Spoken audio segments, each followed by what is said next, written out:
What's your biggest LSAT challenge that you're facing, and how could I best support you? Well, I think if I look at just getting to the nuts and bolts, my weakness right now are games. I think I'm pretty good at figuring them out, but I'm very slow at figuring them out. As far as LR goes, again, at given time, I can get 90 something percent of them right, and for a given section, if given like 45 minutes, I can get at most two wrong, right? So at least I understand the nuts and bolts of the sections. RC, kind of the same thing. It's just a practice thing for me. I think with RC, I just need to read and do a lot more timed RC sections to get better at that. At least I understand the madness behind the questions per se, the different question types and stuff in all three subjects. But if I were to say my biggest weakness with respect to on how to do things, it's probably LG. Understood. Yeah, I mean, LG logic games can be the most intimidating section at first. Good news, it is the most learnable with time. But how long have you been studying for? That's funny you should ask. I think it was in one of your what do you call them, orientation courses or videos. You mentioned that some perpetual studiers that have spent months, if not years, studying, but yet they never have taken it. That's kind of me. I started. I'm actually a physician. I'm a doc who decided to go to law school probably about 5 years ago, and didn't do anything until about 3 years ago. I decided to sit down and take an LSAT, and I did an official one and got 143. And then I said, well, maybe I think I need to prep for this thing. And so I started prepping probably about a year after that. So 2018, I started prepping off and on. I took, the Manhattan prep course, and didn't like their course at all. The format was weird. I just thought it was not for me.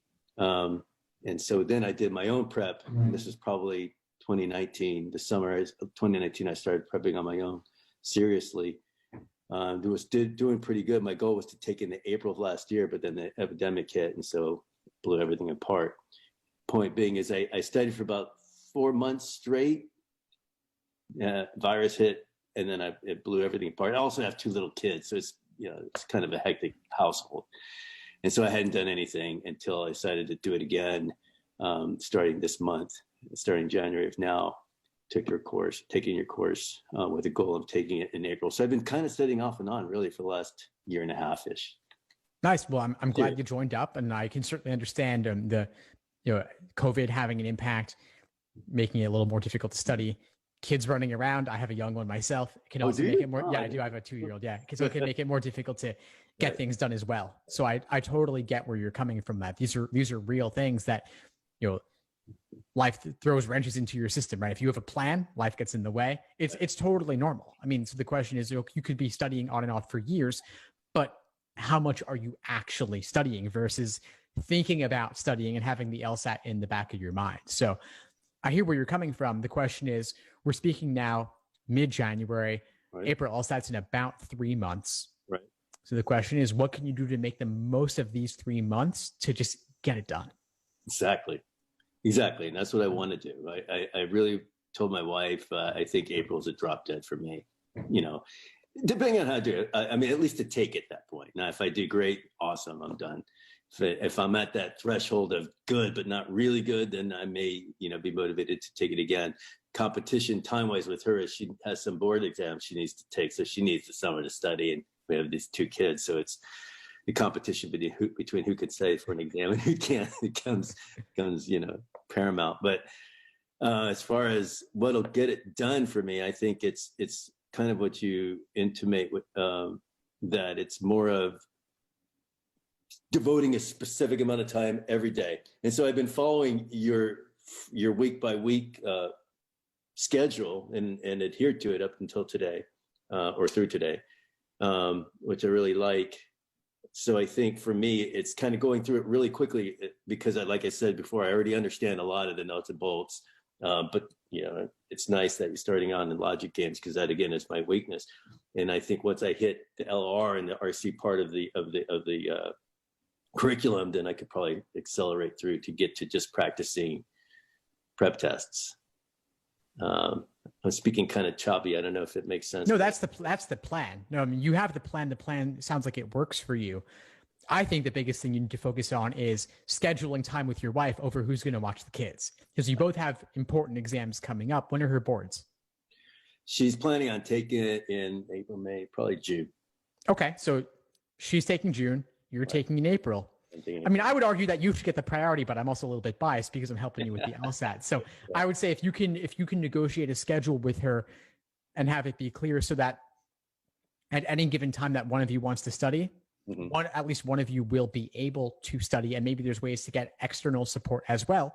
So both of you can study and achieve your goals and maintain a positive, healthy relationship where there's not conflict over negotiating that sort of stuff, you know, because it's tough when you have big, important things you got to focus on, but you also have these other obligations at the exact same time.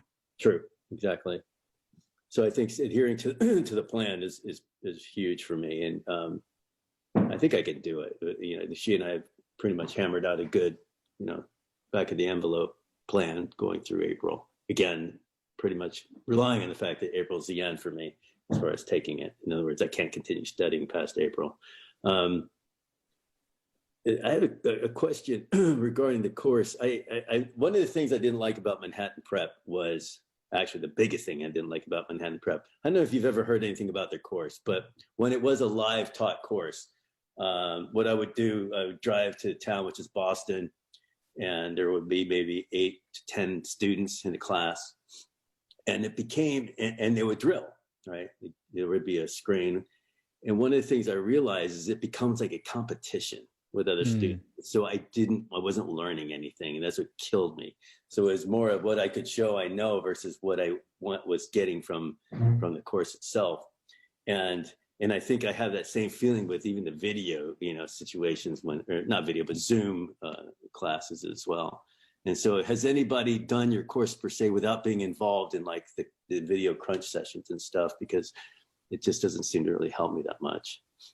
It's interesting you say that, because you know, the idea of competition between students going through problems, that sounds really foreign to me, honestly. That's not really something that I've even thought of potentially happening in my course. I don't see that as being an issue, honestly. I mean, you haven't had feedback to you that that's how they felt. They felt like dumb or smart or no. I mean, I hope people feel smart. Like that's a good goal, but I mean, I think the problems can make you feel dumb sometimes, and that's just part of the learning process. The idea is you get it wrong now, so you won't get it wrong on test day. But the idea of comparison between students, that's not really something I've ever really seen people point out as a problem. If anything, what's cool is that those who are a bit farther along in the process can help guide those who are earlier in the process. So I'm facilitating, for example, study groups every Tuesday, 9 p.m. Eastern.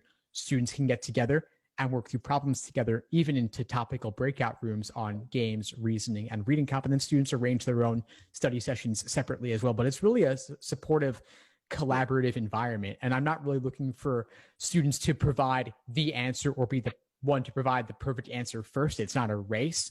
Yeah. I look to bring in a variety of different voices, and it's not about getting it right or wrong. It's really just about learning from the problems themselves. Okay. Well, heck, then I think for me, it would be best just to jump in and see how it works. Yeah, just jump in, join a class, and you can also watch the recordings of the previous live sessions to see what they're like.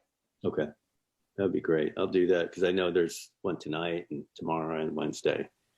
So we'll do that. And I've already got, like I said, I'm right just now. I started doing one of the free LSAT games that you wrote yourself. Now I'm on the part of the games of in and out games, and just post just after the logic courses that you have.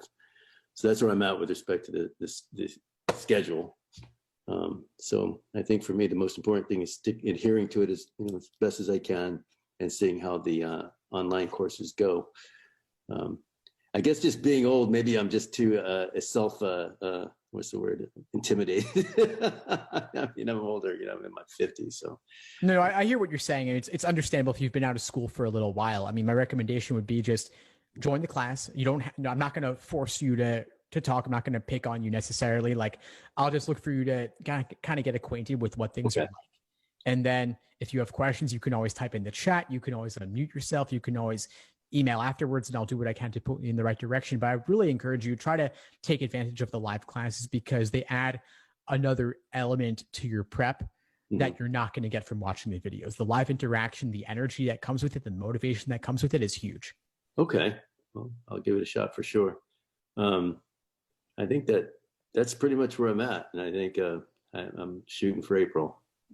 And I haven't taken a prep test in actually, I don't know how long, an actual time scored prep test. Because I do agree with it. What I think is your philosophy is it really doesn't matter at this point. Doesn't seem to build help. The foundation first. Build the foundation. Exactly. You refresh yourself on each section, and then take a timed exam just to see what it feels like. But I wouldn't want you to take one when you're feeling totally rusty. Okay, I totally am there. And I remember doing the 2007, the June 7, right? And I took that right before I took an actual one in 2017 and said, what the hell is this? But now I feel a lot different. So I appreciate everything. Awesome. But, yeah, no, I appreciate the time, Steve. And hopefully I'll see you. Is it tonight? Are you teaching one tonight? It's tonight. Yeah, tonight. Logical reasoning. Who's your baby right now? Is she, he or she? Boy, yeah. Boy? Is he around there somewhere? Just kind of, does he get to stay home with you or? No, actually, no. Today he's at daycare. Actually, luckily, I try to schedule these calls before he gets home because then you never know what's going to be in the background. Or if he hears me doing this call right now, he's going to start banging on the door. That's right. That's right. I got 2 of them, 5 and 3. So I'm right there with you, man. Yeah. All right, Steve. I appreciate the call, man. Thank you. Yeah, of course, Rich. Take it easy. I'll see you later. Thanks for tuning into the show. Please subscribe if you haven't done so already to be notified of new episodes as I release them. And feel free to reach out if you need anything at all as you move forward with your prep. I'm happy to help however I can. In the meantime, I'll wish you all the best and take care.